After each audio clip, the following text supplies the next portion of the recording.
Welcome everyone to the Q&A video. And well, yes, I know it's like a little bit late. A year back I promised like a Q&A, but it didn't come. But now here it is. Here's the Q&A. So we're going to do the questions and answers thing. So let's do the Q&A. On to the video. Also, I also wanted to show you this poster that I got from Regal Cinemas. Look at that. And then it says here, "We love you 3000 Marvel Studios." And oh, yeah. Alright, so here's for the Q&A, questions and answers. So we're going to be starting with the first one from J Edge. And she says, what program do you use to make your animations? Well, that's simple. For the program that I use for my stop motion animation is I use Movie Maker, and then for the frame rate, and then I transfer it to I transfer it to Filmora to edit on sound and to edit on green screen effects. And for the 2D animation, I use Pencil 2D, and then I put it in Windows Movie Maker, and then I put it in Filmora for the sound and for the special effects. And basically, yeah, that's basically it. And then she asked, sorry.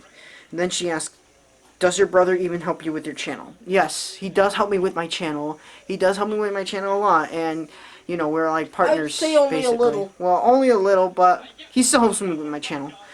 And then here, what we got is what we got from Milo Rose saying, my question is who is your favorite Marvel character and who is your favorite DC character? My favorite Marvel character is basically Spider-Man. Not only that, because he's like, you know, he's got like this, you know, he can swing through the city, he has like spider senses, and he does have cool suits more than Batman, basically. And, you know, with suits like Big Time Spidey, the PlayStation 4 Spider-Man suit, the Stark suit, and then the Iron Spider suit, the homemade Spider-Man suit, and basically, yeah.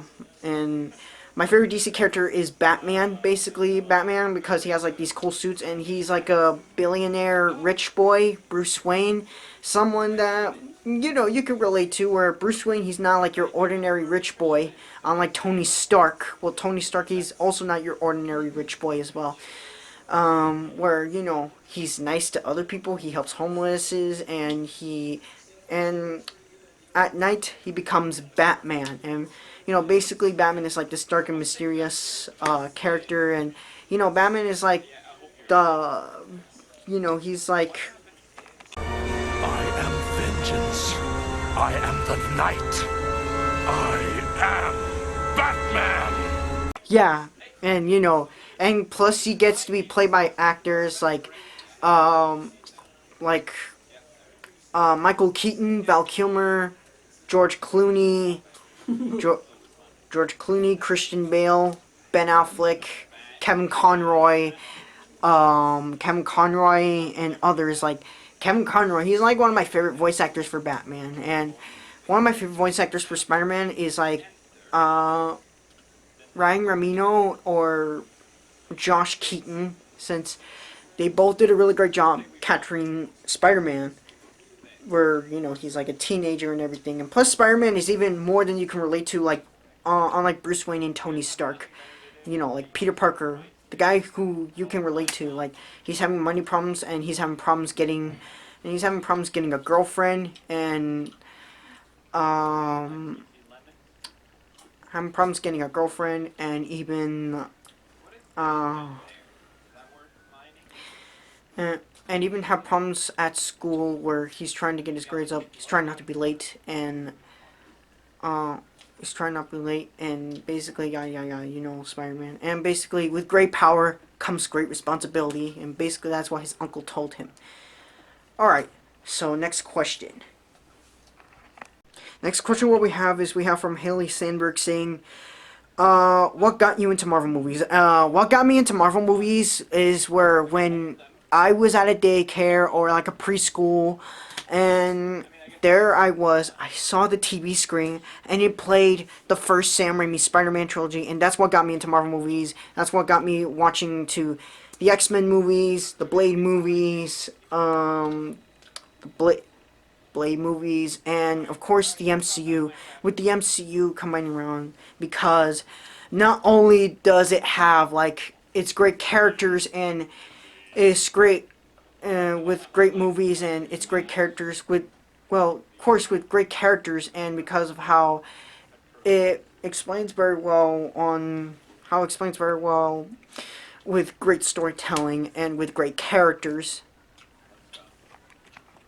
And then here we got is this question from Detective Comics Nerd. He asks, if the Joker movie and the Black Adam movie are successful, what other villains do you want to see get in your own movie? Well, I think Lex Luthor, because I want Lex Luthor to be relatable and to be a really interesting villain, not just like an ordinary villain, like a bit like Norman Osborn, where, you know, he's rich and doesn't have time, and all that he cares about is destroying Spider-Man with his other personality, the Green Goblin, basically.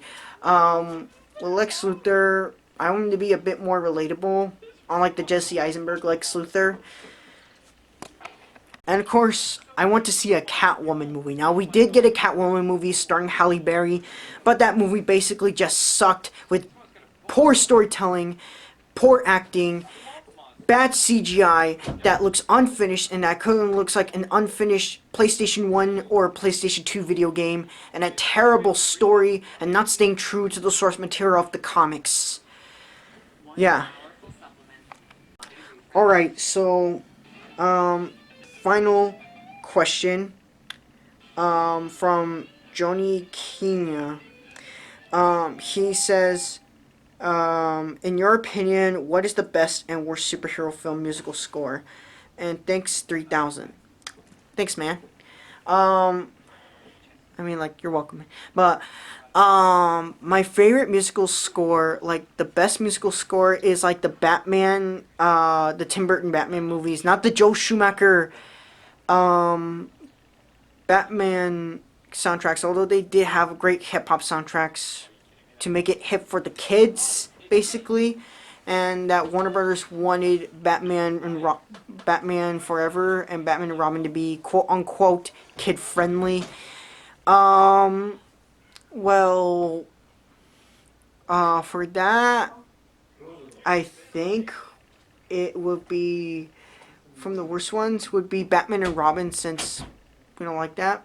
And the Amazing Spider-Man trilogy, with the first Amazing Spider-Man soundtrack. Well, not a lot of fans really like the soundtrack.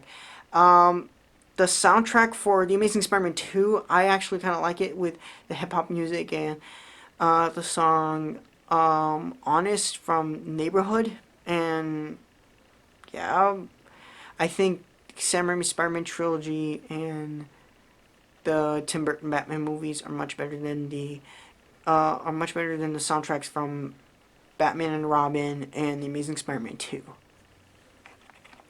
So that's basically just it. I know there's not enough comments, but, you know, that's just basically it. I hope you guys enjoyed the video. I'll be seeing you more in the DC film retrospective for my never-ending of reviews of DC films. And, of course, not only that, I'll also be reviewing Spider-Man Far From Home tomorrow as well.